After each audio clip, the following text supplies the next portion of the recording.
Gagawa naman tayo ng brownie bites. Perfect nga to ka-partner ng flowers ngayong darating na Valentine season. Kaya tara, sobrang fudgy ng recipe natin ng brownies na to. Napakamabenta nito talaga sa akin. Dito meron tayong 2 pirasong large na itlog.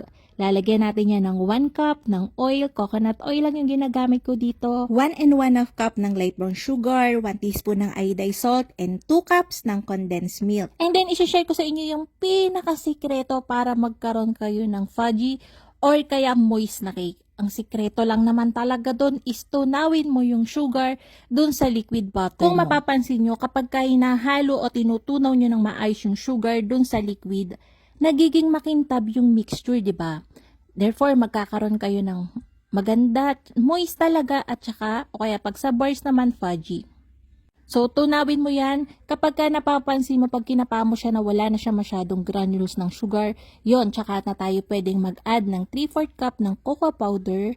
Dun sa original recipe natin, 1/2 cup lang yung nilagay ko. Pero dito, since maglalagay tayo ng mas matamis pang sauce, ay di kailangan natin mag-up ng cocoa powder natin. Nagdagdag din ako dyan ng 1 teaspoon ng coffee powder para mas ma-enhance yung chocolate.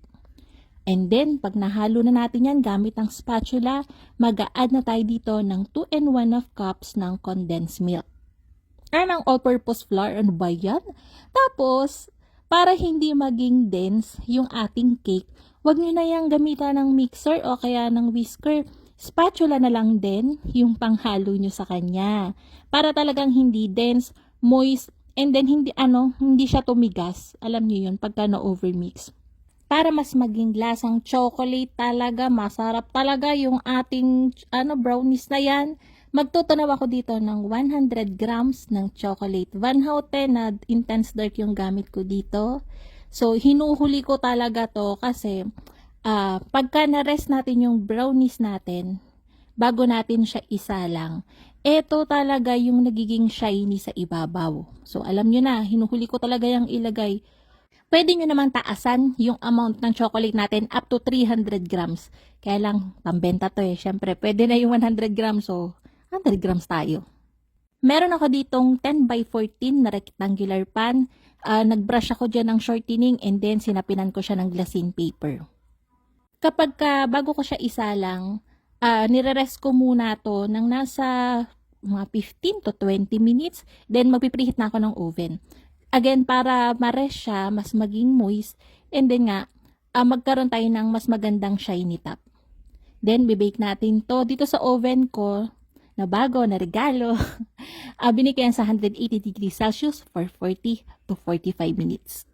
Matatakam kayong kainin to, 'di ba? Kasi mabango to pag binik mo, lalo-lalo na pag magandang cocoa powder yung gamit mo, napakabango nitong i-bake. Pero palipasin niyo muna ng overnight. Alam niyo kung bakit? Kapag tinaob niyo kaagad yan ng bagong bake pa lang siya, yung shiny at flaky na top natin, maghuhugay-hugay yan, mangangalas yan. Mas maganda ilagay niyo siya sa fridge overnight o kaya kahit sa room temperature lang bago niyo siya i-slice. Para yung nasa ibabaw niya, hindi na matanggal. Kita niyo yung nasa video natin, nakadikit lang siya dun sa ating brownies. Ini-slice ko nga to ng tigwa 1 inch na square para bite size lang talaga. Tapos, ayan, pag na-slice na natin yan, meron ako ditong packaging. Nabili ko lang to sa baking store. Pumapatak siya ng 6 pesos, almost 6 pesos each yung square na yan.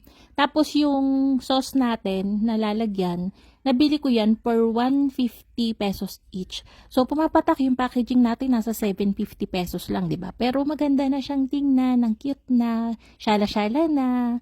Tapos, ilalagyan ko yan ng nasa 12 pieces ng brownie bites natin. So, see? Pwede nyo talagyan ng fork o kaya ng toothpick na lang para may pang serving na tayo. Makakagawa yung recipe natin ng 10 piraso. Depende naman sa inyo kung ilang piraso yung gusto nyong ilagay, sa inyo na yan. And then, para sa chocolate sauce natin, pwede naman ng chocolate ganache, okay? Kaya lang, chocolate ganache kasi mababa lang talaga yung kanyang shelf life. Pag nasa room temperature lang yung chocolate ganache natin, 2 to 3 days, amagi na yan. So, ang ginawa ko dito, para matagal yung shelf life niya, Kahit tumagal pa to ng 2 weeks sa room temperature, hindi to masisira yung chocolate ganache natin. At chocolate sauce natin. Yung brownies natin kasi, shelf life niyan, 2 weeks up to 1 month. Okay na okay pa yan, hindi nasisira. So, nagmix lang ako ng 300 ml ng condensed milk and then 5 tablespoon ng cocoa powder. Masarap naman to, hindi naman siya ganon katamis. Yung brownies natin, kung titignan nyo yung recipe natin, may sugar na, may condensed milk na. So, isipin nyo, sobrang tamis, diba? Pero hindi. Walang nagreklamo sa akin na matamis yung brownies ko. One time lang may nagreklamo nung nilagyan ko siya ng napakakapal na caramel and then chocolate sa ibabaw. So yun lang, wag nyo lagyan ng caramel para hindi magreklamong matamis. And yun na nga mga kalutong tinapay. Sana'y nagustuhan niyo yung ating video for today. Kita-kita tayong muli. Ito pong muli ang lutong tinapay. Bye-bye!